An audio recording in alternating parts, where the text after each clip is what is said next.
이제는 이제 뭐 좀 개인적으로 최애 종목. 최애 종목. 예, 개인적인 종목. 공개합니까? 네. 예, 뭐 첫 번째는 통신주입니다. 네. 사실 통신주는 제가 작년 그 4분기, 3분기 말 4분기부터 굉장히 통신주 샀으면 좋겠다라고 말씀을 계속 드렸는데 실질적으로 이제 SK텔레콤은 사실 조금 약간 움직였습니다만은 뭐 그렇게 시장 대비 아웃퍼폼을 못했고 저는 LG유플러스를 계속 말씀을 드렸었는데 뭐 지금 조금 올라왔습니다만 아직도 뭐 움직인 자리가 거의 없습니다. 뭐 이게 LG유플러스 차트를 보시면 LG유플 같은 경우 거의 못 움직였고요. 네네. 네, LG유플러스 차트를 또 보시면 네. 알겠지만 과거 사실 이제 작년에 주가가 우리가 뭐 1460까지도 주가가 빠졌었잖아요. 네, 지수가 1460포인트까지 빠졌었는데 지금 3200포인트까지 올라오면서 거의 뭐 지수가 더블 이상 올라왔는데 차트 한번 보여주세요. 뭘 얘기하시는지 딱 보면 답이 나옵니다. 네. 네. 네. 그런데 지금 LG유플러스 같은 경우는 작년 연간으로 보면 17% 빠졌습니다. 이게 저점이고요. 예. 대부분의 뭐 현대차 이런 거 말할 것도 없고요. 2021년의 고점 이거는 다 사실은 회복해서 이 위에 어디서들 놀고 있거든요. 그렇죠. 대부분 종목들이 신고가 나오고 뭐 다 올라갔죠. 이 단에서 지금 놀고 있는 건데 아 얘는 그러니까 19년의 고점보다 아니 낫네요, 그죠? 말씀하십시오. 네, 그러니까 작년 연간으로 보면은 LG유플러스는 오히려 지금 17% 주가는 오히려 하락했습니다. 연간으로 봤을 때. 근데 어제 실적 발표를 했죠. 그 연간 실적이 지금 거의 30% 가까이 영업이익이 급증했거든요. 네. 작년에. 그래서 이제 물론 하웨이 때문에 눌려 있다고는 봅니다. 왜냐하면 이제 5G 장비에 대해서 이제 뭐 미국이 자꾸 제재를 하니까 LG유플러스가 이제 이것 때문에 주가가 못 간다. 그럼 제재 안 하면 어떻게 될 건데? 뭐 그거거든요. 근데 과연 제재를 영원히 할 수 있을까?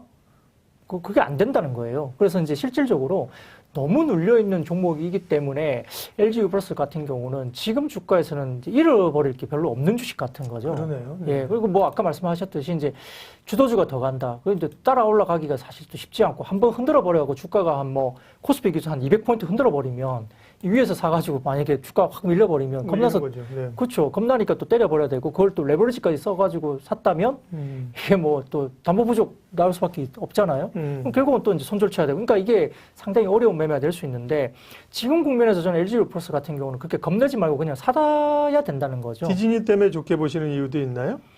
물론 이제 그거는 하나의 뭐 아주 소소한 이벤트일 수도 있습니다만 이게 제가 좀 설명을 드릴게요.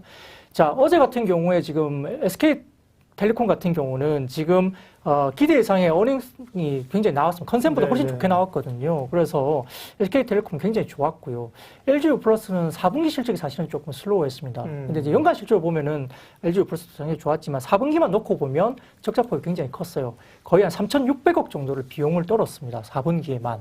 그렇기 때문에 어마어마한 어떤 비용을 떨면서 이제 당기순이 적자가 나오고 약간 그 영업이익단도 1,800억 조금 못 미치면서 이제 어닝이 약간 영업이익단도 컨센을 조금 하회했습니다. 근데 그 오늘 같은 경우를 보시면 LG유플러스가 많이 올랐죠. 네, 3% 올랐네요. 네, 장중에 많이 또 올랐어요. 장중에 아침 시초가도 많이 올랐었고요.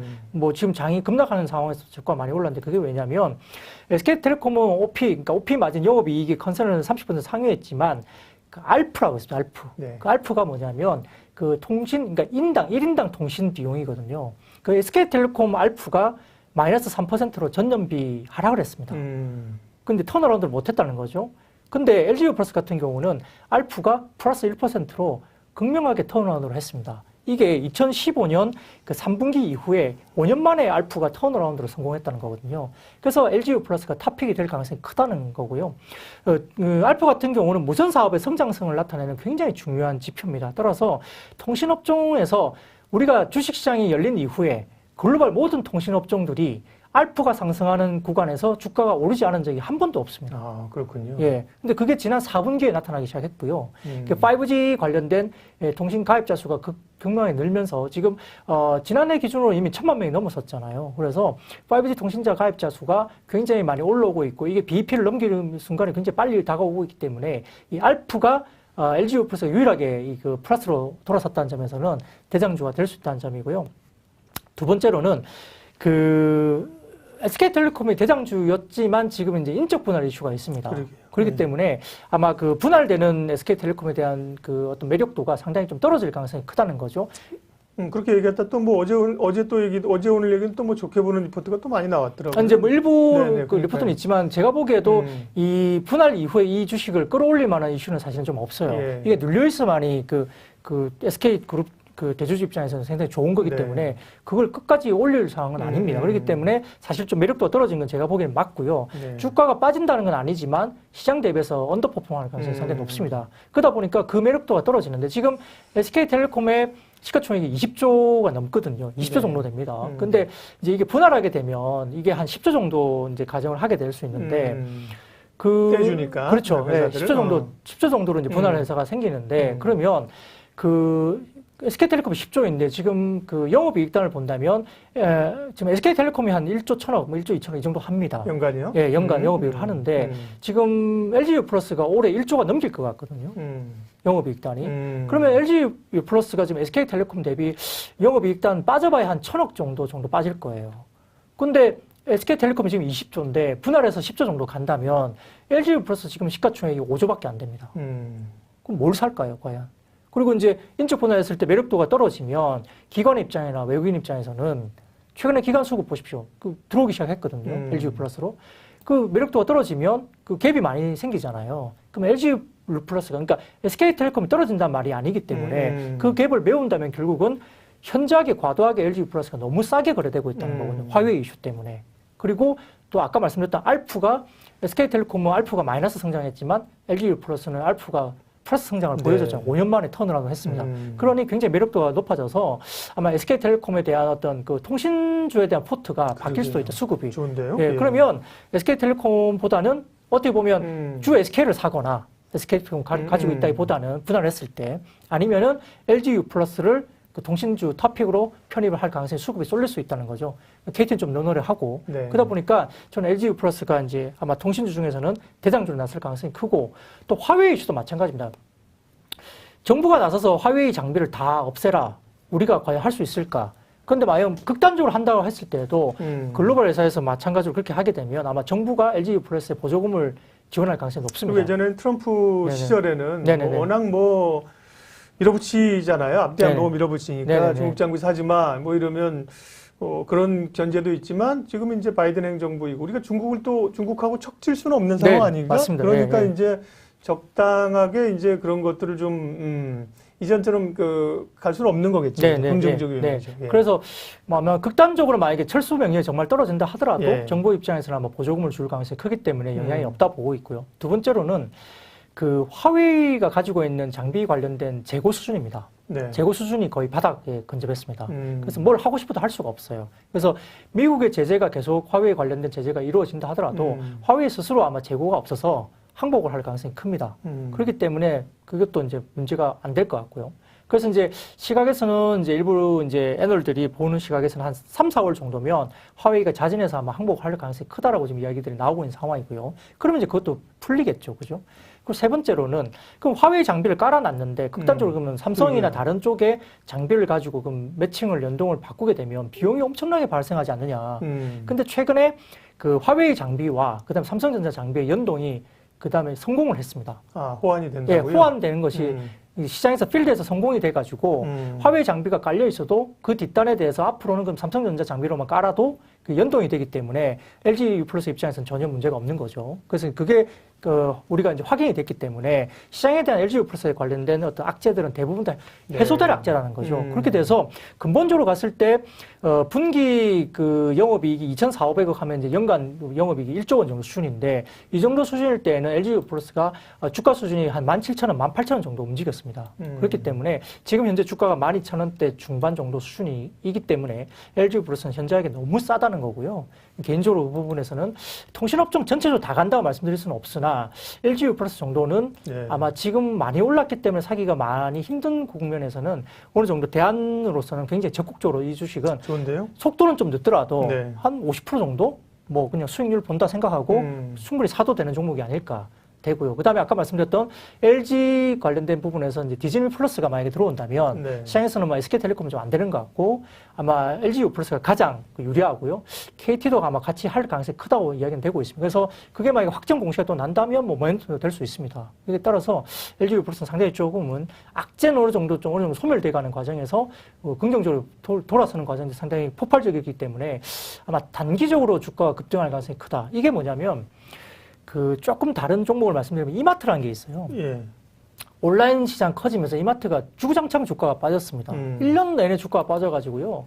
10만 원 선까지 막 주가가 질질질 흘렀거든요. 그때 적자 나고 네네네. 적자까지 나오고 그랬잖아요. 아주 오랫동안 거의 네. 뭐 1년 넘게 막 이렇게 주가 빠지면서 정말 이마트 가지고 있는 사람들은 힘들었는데 이게 PP센터 늘려가면서 온라인 쓱 하면서 온라인 비중 늘어나고 그다음에 이제 우리가 이게 뭐냐면 이제 그 미국의 사례를 따라가면서 이마트가 이게 오프라인 매장을 온라인의 어떤 창고 대용으로 쓰는 PP센터로 전환하면서 온라인에 적극적으로 대응하면서 이제 MS가 막 높아지고 롯데마트가 이제 문을 닫기 시작하면서 막 시장에서 이제 더욱 점유율이 높아지면서 주가가 단숨에 19만 원까지 가버렸거든요. 이게 10만 원대에서 19만 원 간게 그렇게 오래 안 걸렸어요. 주가가 한번 그렇게 펀더멘털이 변하고 패러다임이 변해버리면 이게 주가가 단기 급등세는 금방 나옵니다. 그렇기 때문에 뭐 이마트 개념도 마찬가지고 이 통신주도 엄청나게 네. 이렇게 몰려있지만 이 알프가 이게 상승하는 국면이 다가오고 5G 통신 가입자가 많아지면서 그 시장에서 조정받은 이슈는 하나 더 있었어요. 최근에 이제 5G 그 통신 요금제가 뭐 저가 요금제 3만 원짜리 내니까 네. 그럼 가격이 빠지니까 이게 알프 전환이 힘들지 않느냐 이렇게 이야기를 했거든요. 근데 그게 아니에요. 왜냐하면 기본적으로 트래픽이 높아지는 유튜브나 이런 것들이 워낙 활성화되어 있기 때문에 기존의 통신 트래픽을 쓰던 고객들은 그걸 줄일 수가 없어요. 그래서 고가 요금제를 쓸 수밖에 없고요. 저도 이제 계속적으로 쓰는 게 이제 무제한 요금제를 쓰거든요. 네. 그럴 수밖에 없어요. 근데 3만 원짜리 나오는 이유는 뭐냐면 LTE 가입자들을 5G로 끌어들이기 위한 거예요. 근데 LTE가 보통 오랫동안 쓰는 LTE 가입자들은 10,000원, 20,000원대 쓰는 거예요. 근데 그 가입자들이 5G 줄 테니 3만 원에 쓰라는 거거든요. 그건 충분히 넘어올 수 있습니다. 그래서 기본적으로 LTE 가입자들을 끌어들이기 위한 3만 원짜리이기 때문에 충분히 그 기존의 어떤 LTE 가입자들의 어떤 알프, 그러니까 인당 통신 요금 지출이 올라가는 효과가 분명히 있을 거고요. 예. 그렇기 때문에 알프는 분명히 올라간다는 점에서는 통신주는 충분히 알겠습니다. 가능할 것 같습니다. 네. 말씀하신 걸 딱 일목요연하게 보여드리기 위해서 차트 두 가지만 보여드리도록 하겠습니다. 얘가 이마트입니다. 이마트. 주봉입니다. 이마트. 그때 말씀하신 게 한 10만 원대에서 꽤 오랫동안 그 고통스러운 구간이었어요. 여기서 사실 그죠? 그런데 예, 지금 19만 원대 올라 있다는 말씀을 하시면서 얘가 이제 말한 LG U 플러스입니다. 주봉입니다. 저는 개인적인 생각보다 좀 제 생각이랑 다르지만 일봉을 보면 저는 잘 안 보이더라고요. 일봉을 짧게 보면 이게 사실 정신사 났거든요. 차도 많이 오른 것도 같고. 그래서 흐름을 보려면 주봉을 보는 게 훨씬. 네. 또 월봉도 한번 보시고. 네. 연봉까지는 안 보시더라도 추세는 일봉으로 타이밍을 잡고 이렇게 가면 네. 지금 LG U 플러스 말씀하셨는데 굉장히 들을 것이 많습니다. LG U 플러스 이제 지금 얘기한 건 이제 차장님의 최애 종목입니다. LG U 플러스랑 또요 있나요? 네, 뭐 두 번째는 하나금융지주입니다. 하나금융지주. 네네. 그 최근에 이제 하나금융지주가 이슈되는 게 이제 정부에서 이제 이게 배당 좀 뭔가 그만해. 안 좋을 수 있으니까 네. 배당을 좀 줄여, 네. 배당을 좀 하지 마. 네. 이러면서 이제 굉장히 이제 제약을 두다 보니까 근데 배당해 하나금융은.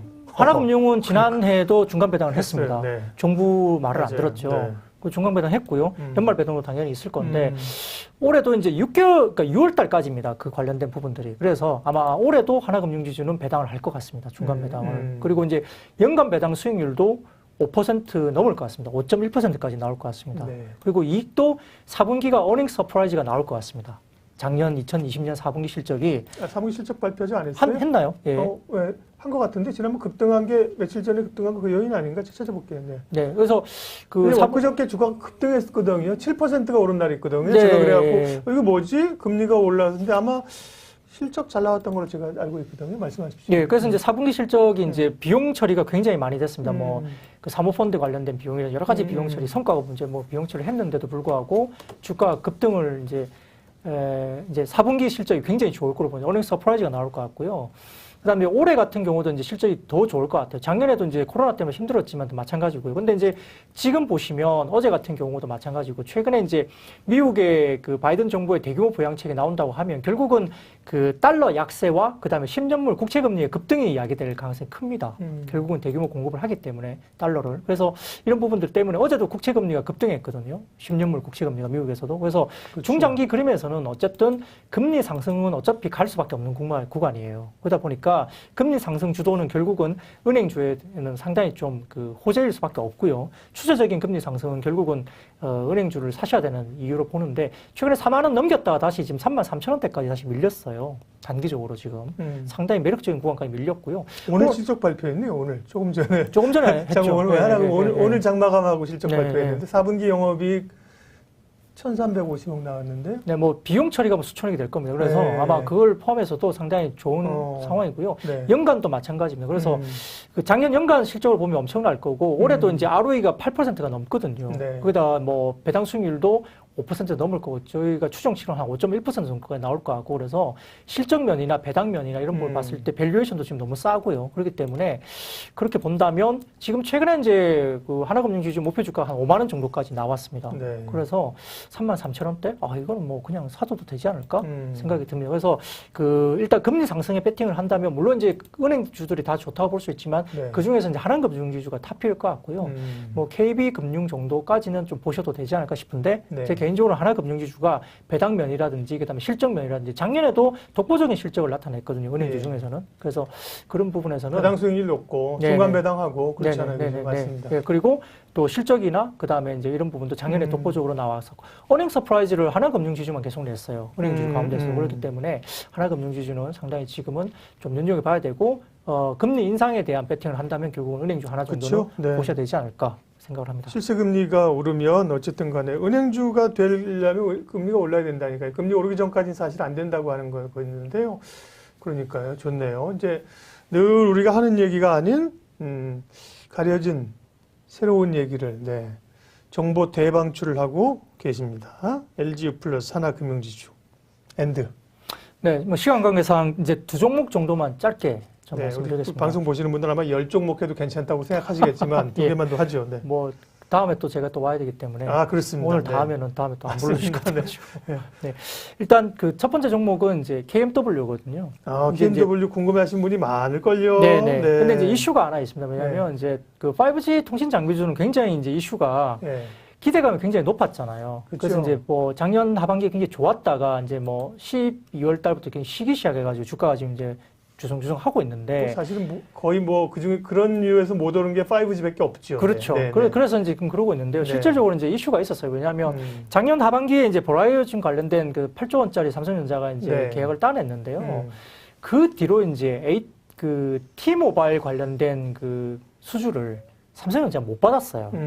그러다 보니까 이제 실망 매물이 좀 나오고 모멘텀을 좀 잃어버린 상황이고 또 실적만 놓고 보면 작년 실적만 놓고 보면 사실 밸류가 좀 비싸 보이니까 이게 4분기 실적 어닝 시즌이기 때문에 4분기 숫자가 이제 부러지거나 이래버리면 사실 좀 어렵다. 이래서 이제 주가들이 좀 못 오른 상태에 있는 것 같거든요.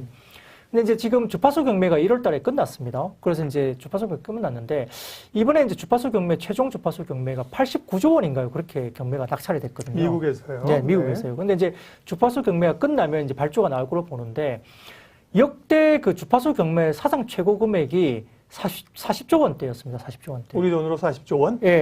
그 정도 수준이 역대 최고치였거든요. 미국 시장에서 주파수 경매가. 근데 이번에 5G 주파수 경매가 89조 원으로 경매가 끝났습니다. 시장이 판이 커졌다. 판이 커질 정도가 아니라 이건 뭐 거의 뭐 더블이네요. 거의. 사활을 걸고 5G 주파수를 사갔다는 이야기거든요. 엄청난 열기였죠. 그러니까 소위 말하면 이렇게 주파수 경매를 갖다가 미친 듯이 비싼 돈을 주고 샀는데 이걸 안 할 건가? 예를 들어서 현대차 그룹이 삼성동 부지를 10조 원 넘게 주고 샀을 때 비싸다는 이야기가 엄청나게 많았는데 그 부지 개발을 안 할 건가?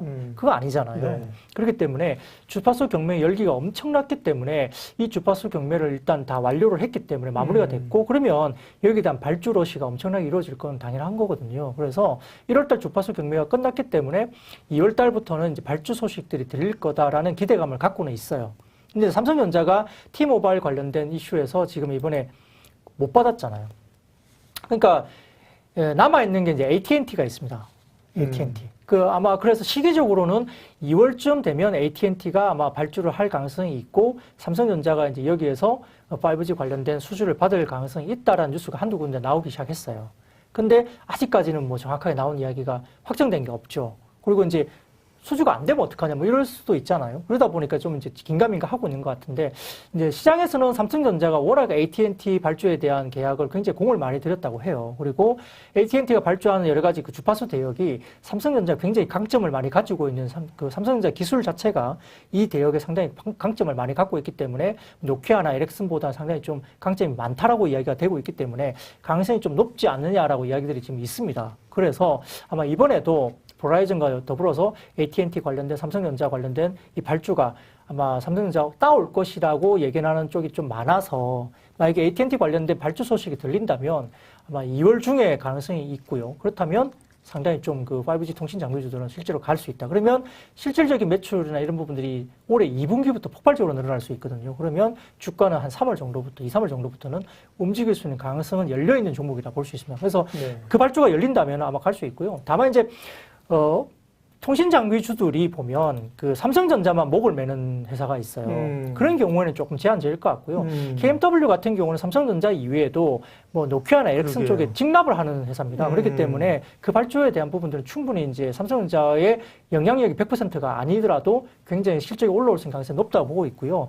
또 삼성전자 국내뿐만 아니라 일본, 인도, 중국 이런 쪽에 전부 다 이제 발주처를 다 갖고 있는 회사가 KMW가 거의 유일할 거예요. 그러다 보니까 다양한 발주처를 갖고 있는 상황에서 삼성전자에만 목을 매지 않고 삼성전자 좋아지면 당연히 좋아지고 그 외에도 마찬가지고요. 또 국내 같은 경우도 지금 통신 3사가 이제 캐펙스를 5G를 어느 정도 해야 되기 때문에 발주 관련된 어떤 투자도 올해 있을 수밖에 없기 때문에 작년 대비해서 그렇게 떨어질 수가 없습니다. 그래서 아마 발주 관련된 실적들이 올라올 수 있는 부분에서는 아마 KMW가 대장주로서는 충분히 될 수 있다는 점에서는 잠재적인 어떤 폭발력은 충분히 있다 볼 수 있겠고요. 지금 뭐 7만 원대 후반 뭐 정도 되지만 충분히 뭐 앞자리도 뭐 자릿수 자체도 바꿀 수 있지 않을까 생각을 하고 있습니다.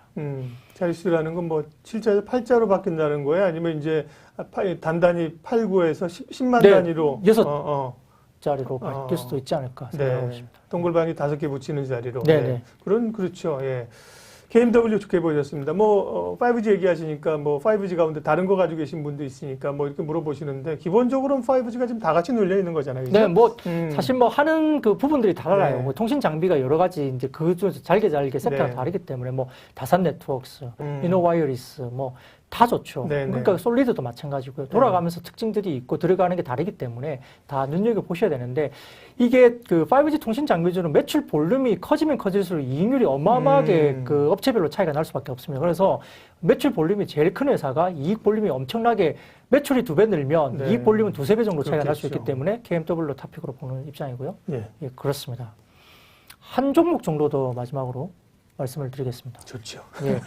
한 종목 더가 이제 약간 생소한 종목인데 인터파크. 인터파크 최근에 뭐가 이슈가 좀 있었는데 뭐였더라? 사실 한 2, 3년 정도 시장에서 버린 종목이었죠. 애널들이 버린 종목이었고요. 2018년도에 이제 송인서적이라는 회사를 인수하면서 아마 송인서적 그 사업부가 뭐 110억 정도 이상, 100억 이상 적자가 나오면서 애널들이 거의 커버리지를 포기하다시피 한 회사입니다. 시장 뭐 회사가 진짜 재미없었죠. 근데 이제 인터파크가 이제 하다 안 되니까 인터파크하고 인터파크 홀딩스를 합병까지 했습니다. 내부적으로 이제 효율화를 시켰고. 여행 얘기 나왔었나? 맞아요. 네, 맞습니다. 그래서 이제 합병까지 하면서 효율화를 시켰는데 최근에 이제 하나투어나 모더투어 보시면 주가가 바닥에서 엄청나게 올라왔죠. 실적 베이스나 이런 걸 봤을 때도 마찬가지로 사실은 말이 안 되는 주가입니다. 이제 그런데도 불구하고 백신 치료제 나오면 여행 갈 거야. 살아남으면 주가는 급등이다. 뭐 그런 논리인데 그 작년에 이제 유동성 장세였기 때문에 끌어올린 거고요. 두 번째로 보신다면은 지금 이제 이 회사들이 지금 인터파크하고 하나투어가 지금 2022년 기준, 그러니까 올해도 아니고 내년 추정치 기준을 봤을 때 20배에서 25배 받고 있습니다. 밸류에이션이. 어마어마한 밸류거든요, 지금. 그런데도 불구하고 이제 주가가 별로 안 빠져요. 백신 치료제가 나오니까. 근데 인터파크가 2, 3년 정도 이제 잊혀진 종목이었는데 이게 하나의 이제 이벤트가 생긴 게 송인서적 관련된 이슈입니다. 송인서적. 그걸 이제 이수를 했는데 그 회사를 이제 매각하겠다는 거예요. 그래서 이제 뭐 우선 협상 대상자도 만들고 뭐 하고 네. 있고요. 그다음에 이제 내부적으로 인터파커 홀딩스가 이제 이렇게 합병하면서 내부 효율화도 하면서 비용을 굉장히 많이 줄여놓은 상태에서 그 성인서적 걔가 아픈 손가락이었다는 거죠. 그렇죠. 그러니까. 예. 그 부분을 이제 매각 작업을 끝나면서 이제 뭐 우선 협상 대상자로 나오고 이렇게 여러 가지 부분에서 이제 제로를 만들겠다는 거예요. 그러면 100억 이상의 이 부분들이 제로로 만들어지는 거죠. 네. 예. 그러면 이제 일단 제로 베이스로 가게 되는 게 이제 가시화됐다는 거고요. 자, 두 번째로 보면은 투어 부분이나 이제 ENT 이제 그 부분인데. 네. 투어, ENT는 엔터? 그렇죠. 예. 이게 뭐 우리가 보면 공연이라든지 네네. 뮤지컬 공연, 그런 거 뭐 극장 이런 EMA 이런 거 사업인데, 많이 그렇죠. 하잖아요. 티켓 사업 부분이거든요. 그런 부분인데 일단 투어 부분이 이번에 이제 인터파크가 이 홈쇼핑에서 물건을 이번에 최근에 팔았어요. 네. 몇 분 안 돼갖고 어마어마하게 팔았어요. 그러게요. 네, 그래가지고 그냥 클로징 돼서 버렸습니다. 그러니까 이제 이 여행 수요는 가장 이 백신이나 치료제가 되는 순간 가장 폭발적인 수요는 결국 여행 수요예요. 네. 우리가 뭐 해외여행 가고 싶잖아요. 저도 가고 싶고. 몸이 근질근질하죠. 예. 네. 그러니까 막 쏟아붓고 싶어요, 여행 쪽으로. 그러니까 이 돈을 엄청나게 쓸 겁니다. 그래서 여행 수요는 폭발적일 수밖에 없기 때문에 하나 그 인터파크 내에 이제 투어 사업 부분은 상당히 좋아질 수밖에 없는데 과거에도 2015년, 17년도 그때 2개년도였나요? 한 140, 50억 정도는 계속 났거든요, 이익단이. 그래서 여행 수요가 정상화되면 당연히 날 거라 보고 있습니다. 그래서 2022년도에 한 150억 정도 기준을 가질 수 있는 상황이고 그다음에 ENT는 이제 공연 티켓 쪽인데 이쪽도 뭐냐면 그 아주 큰 이제 극단이나 뮤지컬 공연 기획사나 이쪽으로 이제 그 티켓팅을 이제 어느 정도 사주고 이제 돈을 지불하는 구조인데 최근에 뭐 거리두기 때문에 잘 안 되잖아요. 그러네. 여행도 안 되고 뭐 그다음에 공연도 안 가고 네네네. 그죠? 그렇죠. 네. 근데 이제 공연도 정상화되면 2022년도 정도면 어느 정도 돌아올 수 있는 부분이 있는데 이 인터파크가 내부적으로 공연 티켓 사업부 관련해서는 한 4, 50억 정도를 이미 비용 처리를 해놨어요. 예. 적자 비용 처리, 비용을 처리를 해놨는데 이게 만약에 공연 티켓이 팔리기 시작하면 4, 50억이 이익으로 바로 환입이 되겠죠. 이게 미리 비용 처리를 해놨기 때문에. 그럼 그쪽도 들어오는 게 있습니다. 그러면은 기본적으로 봤을 때는 한 300억 정도 영업이익단을 꽂히게 되는 구조가 딱 이제 완전히 바뀌어버린 거죠. 이게 이제 2022년 가이던스입니다. 그러다 보면 그 기준으로 본다면 300억 영업이익 기준에 그 하나투어나 모두투어 같은 경우가 지금 25배, 23배 이렇게 봤는데 네. 20배 정도 기준을 본다 하더라도 그 모두투어 대비해서도 지금 디스카운트 받을 이유가 별로 없거든요. 근데 그것보다도 디스카운트를 본다 해서 한 뭐 17배, 15배 정도 준다 해도 300억 정도 기준이면은 시가총액 5천억 정도는 가도 되는 거잖아요.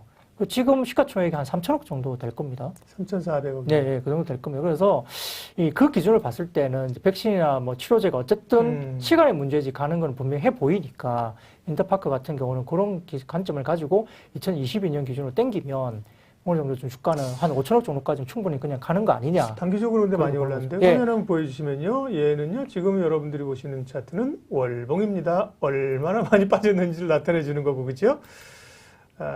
얘가 주봉입니다. 근데 주봉 일봉으로 하면 굉장히 많이 올렸다가 좀 추정받았구나 지금. 네. 5,200원 갔다가 지금 4,100원인데. 네, 거래가 폭발하면서 지금 올라왔죠. 이제 지금 제가 말씀드린 그 내용들이 이제 시장에서 알려지면서 시장이 이제 폭발적으로 이제 주가가 이제 거래량도 거의 없던 주식이 저렇게 거래량 늘면서 올라가는데 네. 저런 것들이 결국은 이제 가시화되는 부분들이 있기 때문에 결국 송인서적을 떨어내는 부분들이 핵심이고요. 리포트가 이제 3년 만에 거의 3년 만에 애널리스트들이 지금 나왔군요. 이제 커버리지를 하기 시작했다는 거는 거기에 대한 가시적인 부분들이 그리고 이제 그 인터파크하고 인터파크 홀딩스가 만약에 그때 당시에 이제 합병이 됐을 때 아마 대주주인 회장님께서 엄청난 수백억을 아마 손실을 보신 걸로 알고 있어요. 그 뼈를 깎으면서 이제 합병을 하면서 이제 비용 효율을 했다는 거거든요. 그 이유가 있었기 때문에 그런 거고요. 결국은 이제 본인들이 어떤 여러 가지 부분에서 어떤 잘못된 부분을 인정을 했다는 거예요. 그래서 그걸 인정하고 과감하게 이제 비용 처리를 하면서 이제 구조조정을 했기 때문에 구조조정 이후에 돌아오는 이 부분은 상당히 또 달콤한 과일이 돌아오겠죠. 그래서 주가 부분은 그런 부분이 좀 확인되면서 올라간다면 한 시가총액 5천억까지 본다고 하면 아직도 한 40, 50%는 남아있는 주식이기 때문에 최근에 들어서 이제 좀 움직이기 시작했다는 점도 좀 주목할 필요가 있는 상황입니다.